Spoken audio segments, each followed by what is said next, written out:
Avinash Gupta ji. 3 minutes है. Thank you, sir, for giving me this opportunity. Because at the outset, I would like to say, and I fully agree with Rajiv Gowda ji, that because there are two objectives which has been given in the memorandum of the.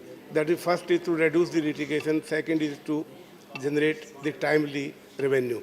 Because I agree, this first primary objective to generate the revenue and to address the sinking economy and the fiscal deficit. This is what he has said, and I agree fully. And second, what our friend Karim has said, that because this is a benefit which we are giving to the dishonest tax evaders against the honest payer. This is fact. This is a fact of the life. Because because I would just like to go into the history of the Income Tax Act, because it came into being in 1961. After that, number of amnesty scheme has come, and the first amnesty scheme which came in 1965, and the second was in 1975, where the benefit was given to both the search cases as well as the ordinary cases. But here it has been restricted, although in the original bill, after that I wrote a letter to the Honorable Finance Minister and pointing out certain infirmities in it. Out of the 5 I pointed out, 4 has been accepted as per the revised one. And the other, what I'll say, as my friend Ashwini ji has said, that we should use the word V to V. And one thing is pointed out, because the expenditure is increasing, and we have the lowest rate of tax in comparison to other parts of the world.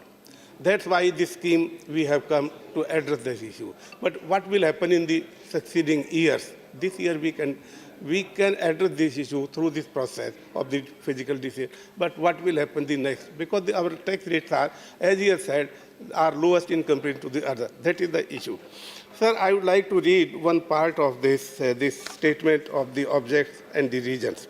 This says that this will able to deploy the time, energy, and resources saved by the opting for such dispute resolution towards their business activities. Sir, this is the benefit, this is the to reduce that, but what will happen in case of such cases? Now, after my letter, this has been restricted. The benefit is given to the such cases also, but not above 5 crores of rupees. Why not the other?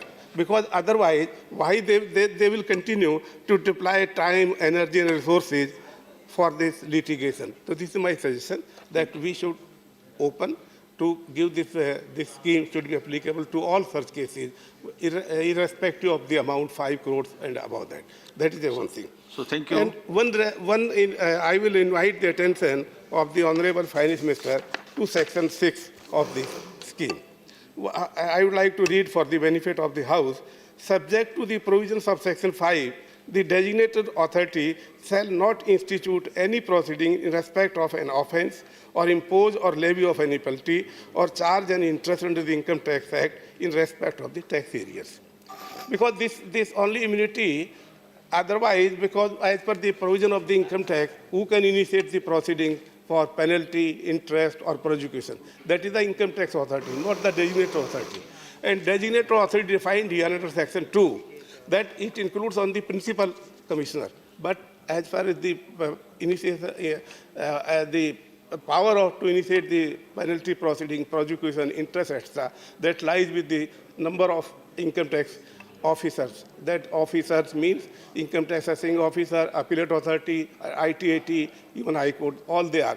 So what I will suggest, otherwise the immunity will not be given if we don't here this designated authority, either we should replace with the Income Tax Authority, or we should say that subject to the provision of Section 5. पूरा करिए. Sir, because this is very important. समय आपको 3 minute का है. Designated authority or the Income Tax Authority, we should substitute here, sir.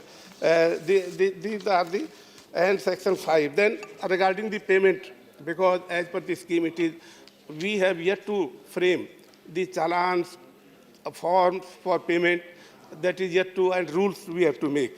Sir, because as Ashwini has said, this scheme is available up to 30. No, this is not. That was mentioned only in the finance in our speech. Here it is a specified date yet to be announced. That may be 30th June, it may be beyond that. But question is regarding the payment. For the payment, the time is allowed only 31st March. We are on 13th here. Tomorrow it will be passed. We are left only 14 days.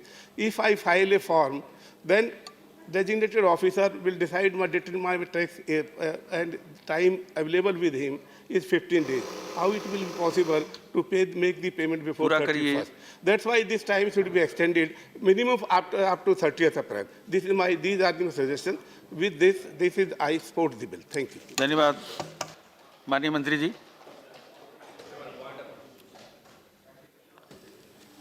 Sir, the Parliament is empowered to enact laws, but it should not be ultra-vires the Constitution. Sir, Article 348 very clearly says that all bills and all acts must be in English only.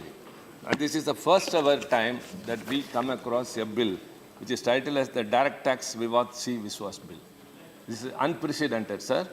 And Minister is also from the state of Tamil Nadu. I think she should give an assurance on the floor of the House that while drafting the rules, because we cannot scuttle the bill, we are opposing the bill, sir, in this manner. Because of this, it is ultra-vires the Constitution. It is never happened so, sir.